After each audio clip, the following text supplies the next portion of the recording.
All right, let me show you guys how this thing opens up. Step one is you drop your tailgate. This is where the grab handles are really nice to pull yourself up. There's two latches that secure this in place. We do have locking pins for these that make it secure if you're in the city. The gas struts push it open. We have a little bungee here that helps kind of collect the tent material. For this rear extension, you pull this internal support bar, just locks into place, super simple. Let's jump inside and I'll kind of share with you guys some of the design philosophy and why we did what we did. All right, guys, so when we started thinking about the kind of camper we wanted to make, there were a couple main considerations that we had. The first is that you want a pass-through space. So a lot of campers, the bed actually takes up most of the camper itself. And so imagine you're camping and your significant other is sleeping and you have to get out and use the restroom, or they sleep in and you have to make coffee in the morning.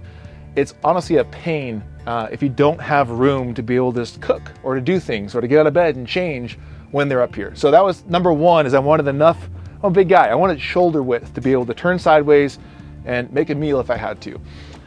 Number two is that we wanted a comfy mattress. I'm not sure why people ship campers with a 2-inch thick mattress. So we have a 4-inch thick dual density mattress, meaning that the base is more firm, the top is a little bit less firm.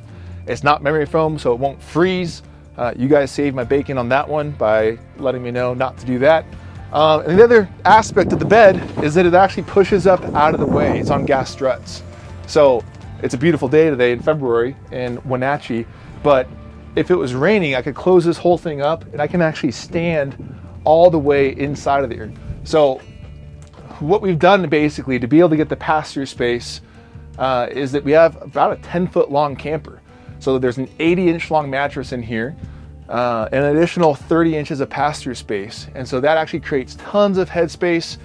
And then if you compare the internal volume compared to one of our leading competitors, we actually have twice the internal volume.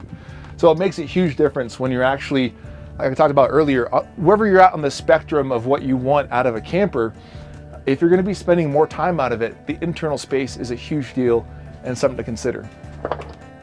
One of the other big goals with this project was accessibility. A lot of campers and toppers have dual latches that open up, and I'm not a huge fan. It might not seem like that big of a deal, but when you're locking them daily and you have to flip open both to just open your door, it's a pain. So having a single latch that locks and opens up your camper is super nice.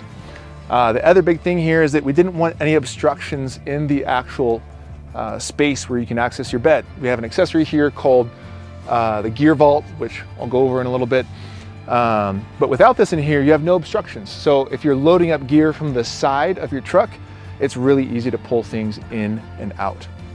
So the last part, which is probably the coolest part of the whole project, is the ability to customize it from the factory. So our campers are truly a custom made to order camper. So you can go online and check out our 3D builder and basically build out your camper exactly how you want it. See how it's going to fit on your truck. And we have something like, it's almost 20 different accessories that you can add to it. So again, wherever you fall in that spectrum of, I just want shelter, or I'm going to live in a thing for 2 years, we have gear that will help you kit it out and basically create a system that helps you get out in the woods and enjoy nature.